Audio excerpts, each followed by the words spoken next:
जय हिंद। स्वागत है आप सभी का आज के इस वीडियो में। आज हम भूगोल का पहला चैप्टर का ऑब्जेक्टिव क्वेश्चन करेंगे। ठीक है, आज हम किसका ऑब्जेक्टिव करेंगे? तो भूगोल का ऑब्जेक्टिव करेंगे और भूगोल के पहले चैप्टर का। तो भूगोल के पहले चैप्टर का नाम है मानव भूगोल, प्रकृति एवं विषय चित्र। यानी कि हमें मानव भूगोल के बारे में पढ़ना है और मानव भूगोल के अंतर्गत प्रकृति में कितने विषय क्षेत्र आते हैं इसको पढ़ना है। तो चलिए बिना देरी किए हुए आज के इस वीडियो को शुरू करते हैं।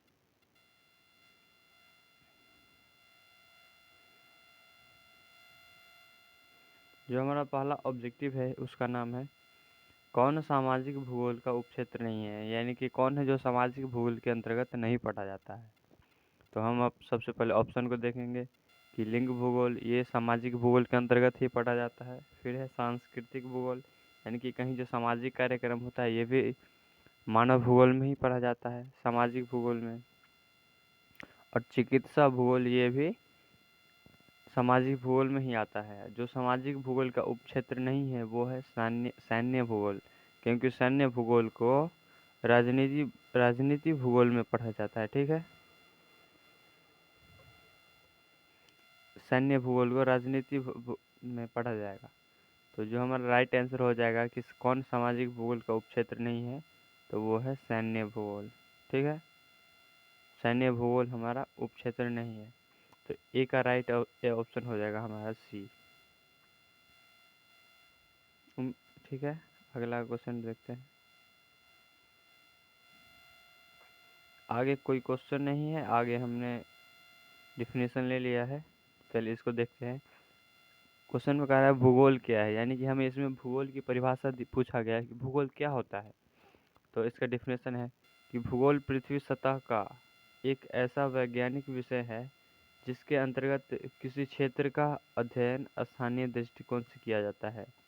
यानी कि भूगोल पृथ्वी के सतह का है और एक ऐसा वैज्ञानिक विषय, यानी कि भूगोल सामाजिक विषय नहीं है, भूगोल वैज्ञानिक विषय है जिसके अंतर्गत किसी क्षेत्र का, जैसे पृथ्वी के किसी क्षेत्र का मान लीजिए, जैसे हम भारत का अध्ययन कर सकते हैं, चाइना का अध्ययन कर सकते हैं।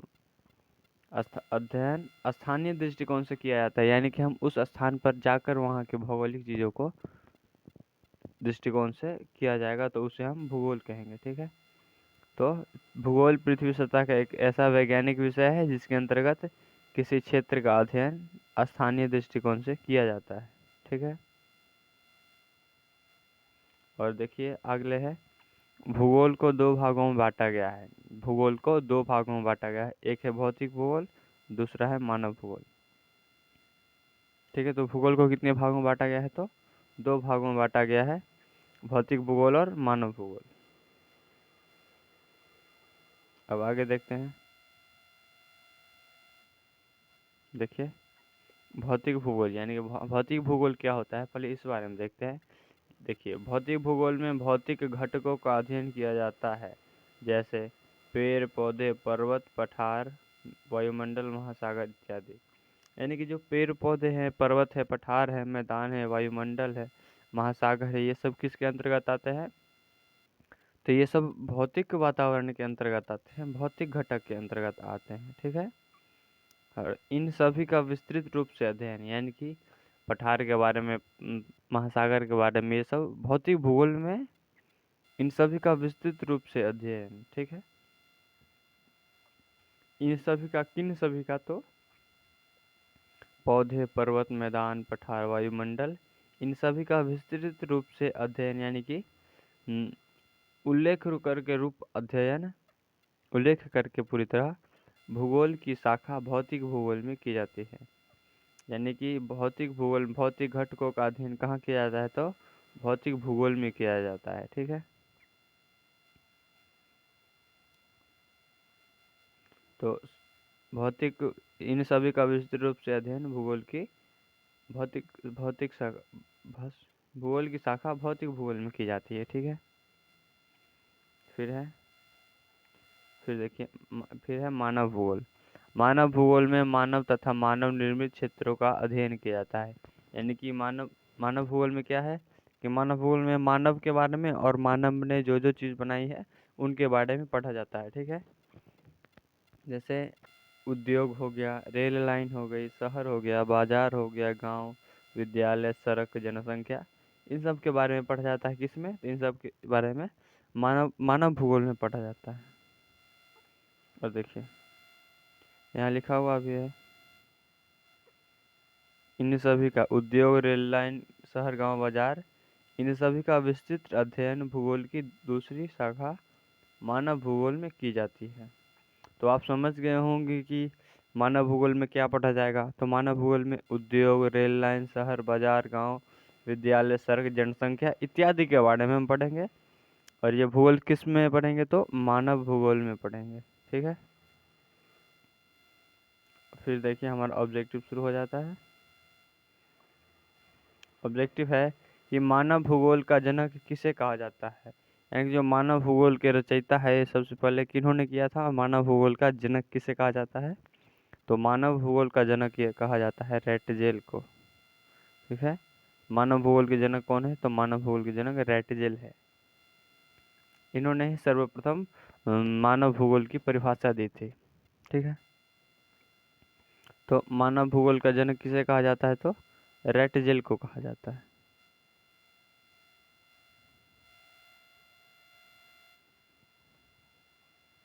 अगला क्वेश्चन देखते हैं कि मानव भूगोल क्रियाशील मानव और अस्थायी पृथ्वी के परिवर्तनशील संबंधों का अध्ययन है, ये किसने कहा है?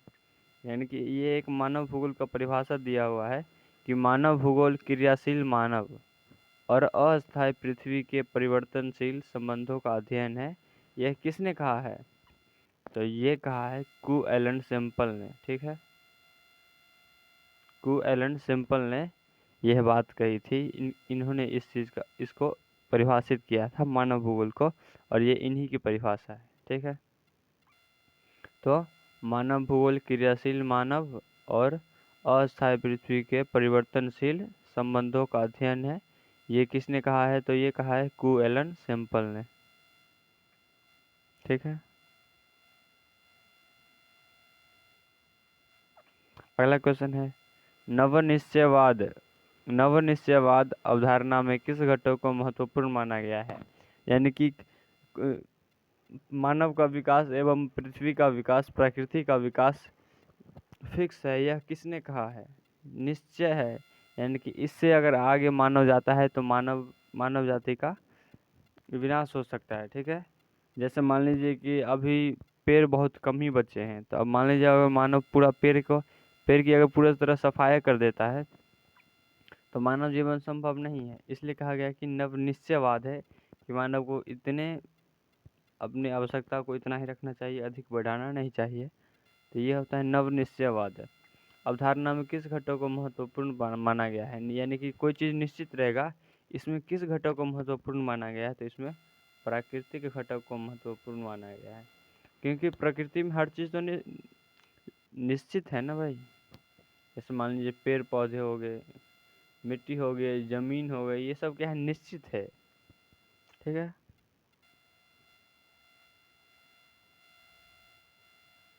अगला क्वेश्चन है संभववाद अवधारणा में किस घटक को महत्वपूर्ण माना गया है? यानी कि मानव हर काम को संभव किया जा सकता है, तो इसमें किस घटक को महत्वपूर्ण माना गया है?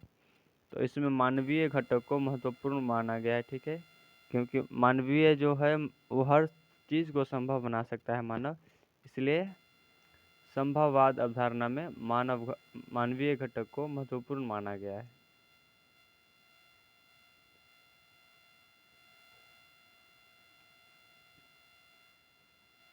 अगला क्वेश्चन है नवनिश्चयवाद से संबंधित कौन है? यानी कि नवनिश्चयवाद के बारे में किन्होंने परिभाषा दी थी नवनिश्चयवाद के बारे में? तो जो नवनिश्चयवाद की परिभाषा दी थी वो दी थी टेलर ने। ठीक है, इनका पूरा नाम है ग्रिफिथ टेलर। Griffith Taylor.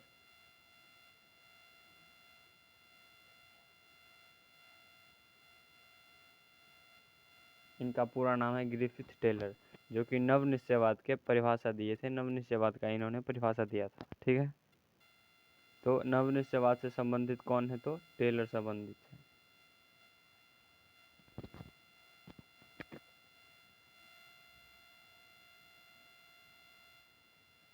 अगला ऑब्जेक्टिव है हमारे पास है, निम्नलिखित में कौन सा एक भौगोलिक सूचना का स्रोत नहीं है। यानी कि नीचे जो ऑप्शन दिए हुए हैं इनमें से कौन है जो भौगोलिक सूचना का स्रोत नहीं देता है। तो देखिए पहले समझते हैं कि भूगोल में किस चीज़ को पढ़ा जाता है। तो भूगोल में पृथ्वी घटक को पढ़ा जाता है, ठीक है, पृथ्वी के घटकों को पढ़ा जाता है। तो सबसे पहले है यात्रियों के नमूने, यानी कि यात्री जो किताब लिख के गए हैं, भारत में जो यात्री घूमने आए थे उन्होंने जो अपने किताब में वर्णन किया हम उसको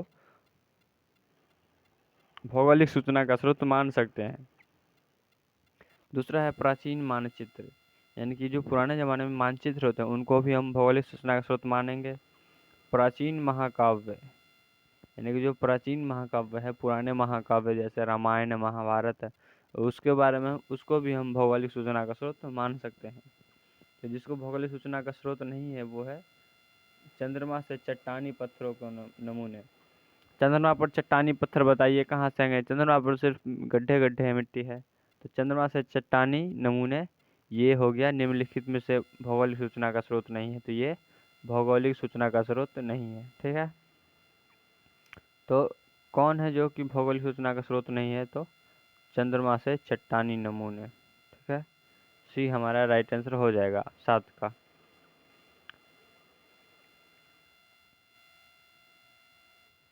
अगला क्वेश्चन है, निम्नलिखित कथनों में से कौन सा एक भूगोल का वर्णन नहीं करता है। यानी कि नीचे जो कथन दिए होंगे वो कौन है जो भूगोल का वर्णन नहीं करता है, ठीक है।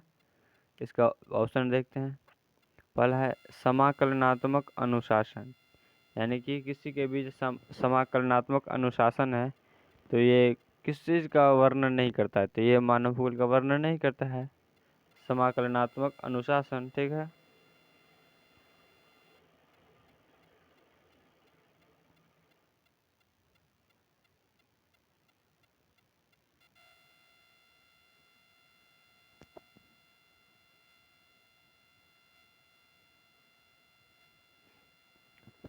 समाकलनात्मक अनुशासन ये हो गया। दूसरा है मानव और पर्यावरण के बीच अंतर संबंधों का अध्ययन। देखिए मानव और पर्यावरण के बीच जो संबंध होता है वो भौगोलिक सूचना का स्रोत है।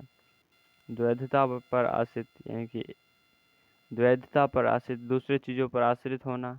और तीसरा और अंतिम है चौथा, प्रौद्योगिकी के विकास में प्रौद्योगिकी के विकास के फलस्वरूप समय में प्रासंगिक नहीं, यानी कि प्रौद्योगिकी का विकास हो चुका है और मानव फिर भी संतुष्ट नहीं है। तो ये क्या है, ये मानव भूगोल का वर्णन नहीं करता है। तो 8 का हमारा राइट आंसर हो जाएगा ऑप्शन नंबर डी, प्रौद्योगिकी के विकास के फलस्वरूप प्रासंगिक नहीं। अगला क्वेश्चन है, प्रकृति और मानव के बीच पारस्परिक क्रिया का सबसे महत्वपूर्ण कारक कौन है।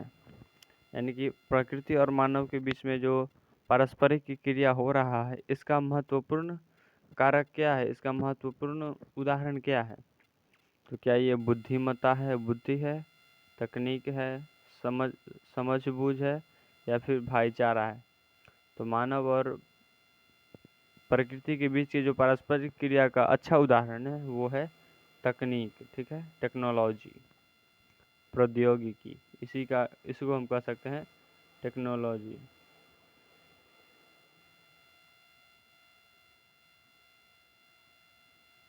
टेक्नोलॉजी और इसी को हिंदी में हम प्रौद्योगिकी कहते हैं। तो ऑप्शन में तीनों में से कोई रह सकता है, तकनीक, टेक्नोलॉजी या फिर प्रौद्योगिकी। तो इनमें से हम कोई एक लगाएंगे, ठीक है। प्रकृति और मानव के बीच पारस्परिक क्रिया का सबसे महत्वपूर्ण कारक कौन है, तो तकनीक है, टेक्नोलॉजी, प्रौद्योगिकी, ठीक है।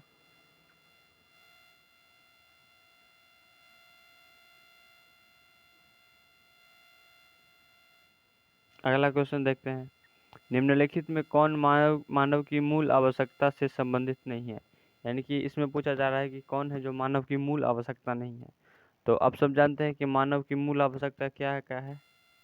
पहली मूल आवश्यकता है रोटी, फिर है कपड़ा, और फिर होता है हमारा मकान।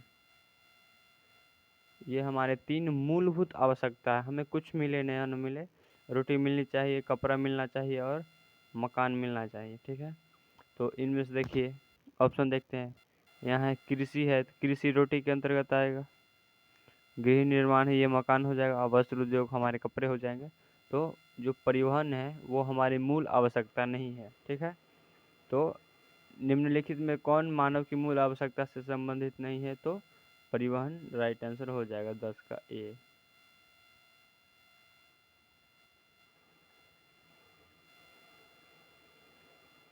अगला क्वेश्चन देखिए, एंथोपियोजियोग्राफी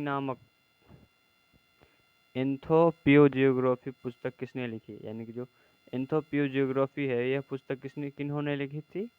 तो यह पुस्तक लिखी थी ग्रिफिथ टेलर ने।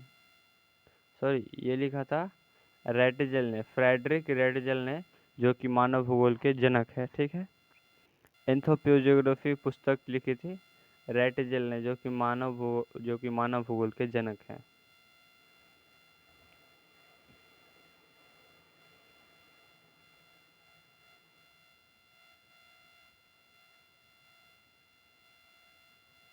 मानव भूगोल के जनक। ठीक है, तो रेटजेल क्या है? एंथोपियोजियोग्राफी पुस्तक इन्होंने ही लिखी है, और मानव भूगोल, ये मानव भूगोल के जनक भी हैं। ठीक है, तो आई होप आपको यह वीडियो पूरा समझ में आया होगा। अगर आप लोगों को इनमें से कोई ऑब्जेक्टिव नहीं समझ में आया तो ऑब्जेक्टिव का सीरियल नंबर टाइप कर दें, मैं उसको समझाने की अगली वीडियो में कोशिश करूँगा। तो आपको यह वीडियो अगर अच्छा लगा हो तो वीडियो को लाइक करें और अपने दोस्तों के साथ शेयर करें, और इसी तरह की वीडियो के लिए हमारे चैनल को सब्सक्राइब करके बेल आइकॉन जरूर दबा लें। मिलते हैं अगले वीडियो में। जय हिंद।